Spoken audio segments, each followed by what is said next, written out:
Assalamualaikum warahmatullahi wabarakatuh. Halo, semangat pagi. Jumpa kembali bersama Bu Guru Nelly Susanti.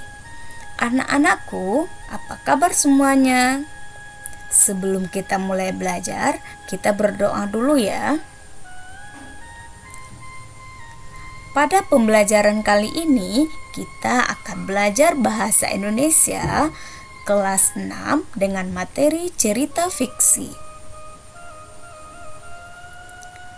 Kompetensi dasar pada pengetahuan yaitu menelusuri tuturan dan tindakan tokoh serta penceritaan penulis dalam teks fiksi. Untuk keterampilan menyampaikan penjelasan tentang tuturan dan tindakan serta penceritaan penulis dalam teks fiksi secara lisan, tulis, dan visual. Nah, sekarang pertama kita harus paham dulu apa itu cerita fiksi. Cerita fiksi adalah karya sastra yang memuat cerita yang berdasarkan fantasi atau berbasis imajinasi yang bukan pada kejadian yang sebenarnya, tetapi hanya mengandalkan imajinasi atas pengalaman faktual pengarang. Contoh, pada cerita fiksi ini antara lain yang pertama mitos, cerita rakyat, ada fabel, legenda, cerpen, novel, dan roman. Pada cerita fiksi, ada unsur yang membangun cerita tersebut. Ada yang pertama unsur yang membangun di dalam cerita atau yang disebut dengan intrinsik. Yang pertama tema, alur, tokoh, watak tokoh, latar cerita, konflik, sudut pandang. Nah, sekarang kita bahas yang pertama, yaitu tema. Tema merupakan gagasan atau ide utama dari sebuah cerita. Entah mau seberapa panjang cerita tersebut, pasti memiliki tema. Nah, biasanya cerita yang panjang justru memiliki lebih dari sebuah tema.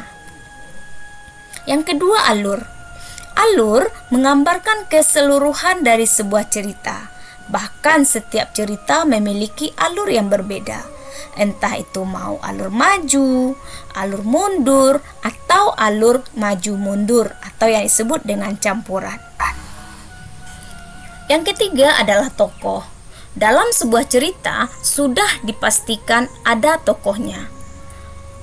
Tokoh tidak hanya manusia saja, namun sesuai dengan ceritanya. Jika ceritanya menceritakan kisah binatang, maka tokohnya bisa berupa binatang. Contoh tokoh ada dua, ada tokoh utama dan ada tokoh pembantu. Tokoh utama adalah tokoh yang menjadi pokok permasalahan, sedangkan tokoh pembantu adalah tokoh yang terlibat di dalam mendukung jalannya cerita.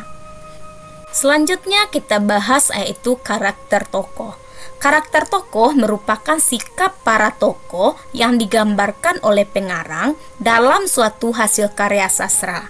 Contoh, ada pemarah, ada karakter penyabar, ada tokoh yang penyayang, sombong, angkuh, jujur, dan lain-lain. Untuk menentukan karakter tokoh bisa ditentukan dengan ciri sebagai berikut. Yang pertama, tuturan pengarang terhadap karakteristik pelakunya. Kedua, melihat pelakunya. Yang ketiga, melihat cara tokoh berbicara. Yang keempat, melihat tokoh lain berbicara dengannya. Dan yang kelima, melihat tokoh lain membicarakannya. Sekarang kita lihat contoh dari cerita fiksi berikut ini. Asal-usul Danau Maninjau. Cerita dari Sumatera Barat.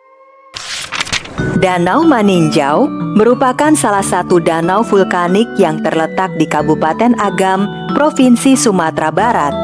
Danau vulkanik adalah danau yang terbentuk dari adanya aktivitas gunung berapi.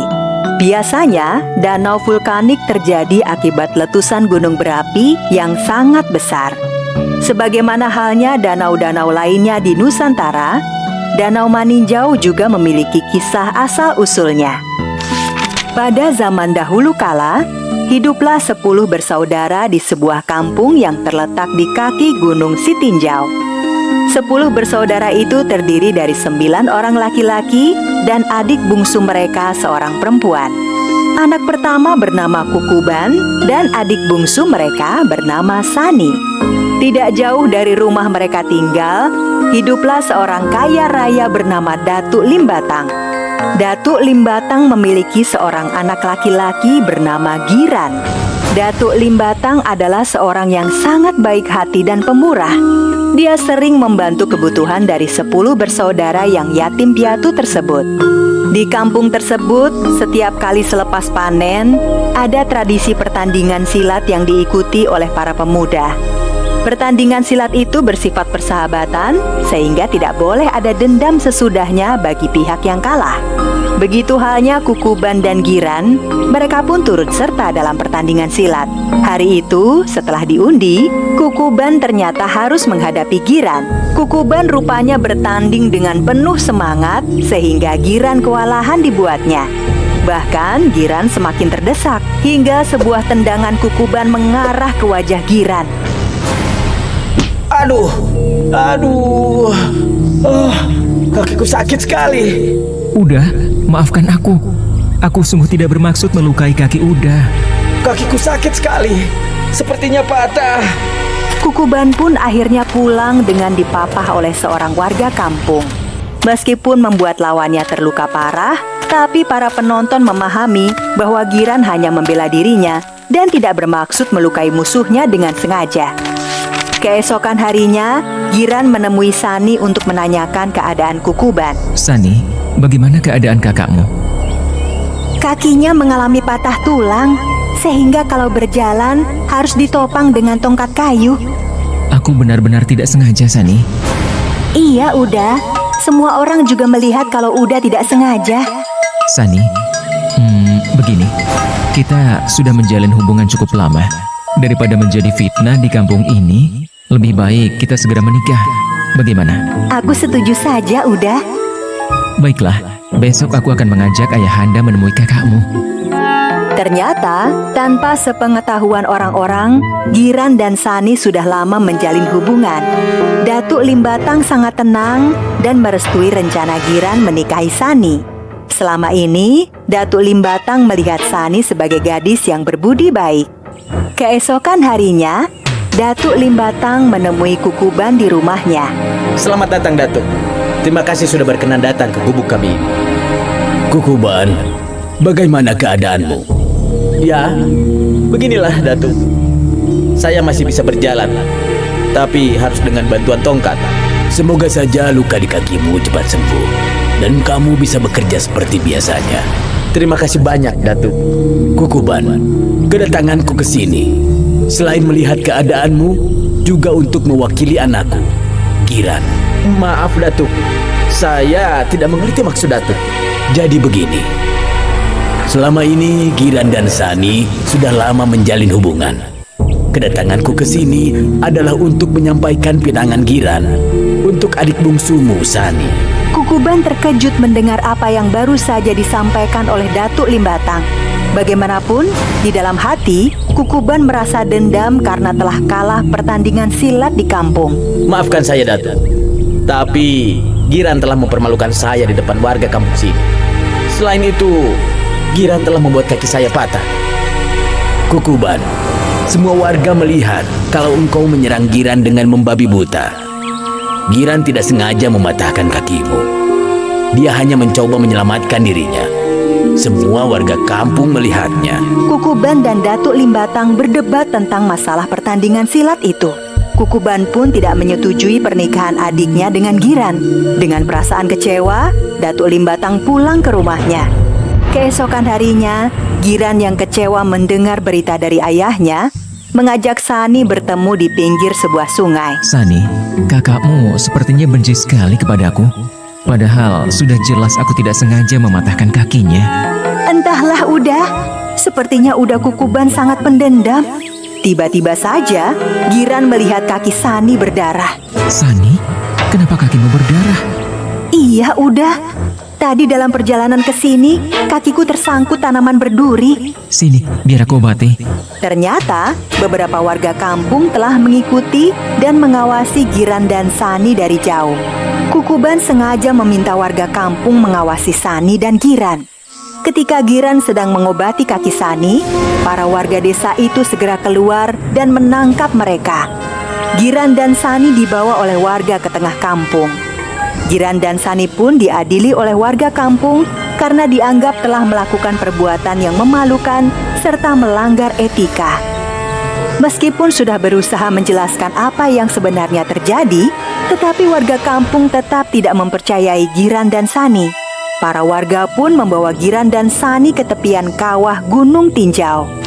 Sesampainya di tepian kawah Gunung Tinjau, para warga bersiap melemparkan Giran dan Sani ke dalam kawah yang mengeluarkan asap putih tersebut.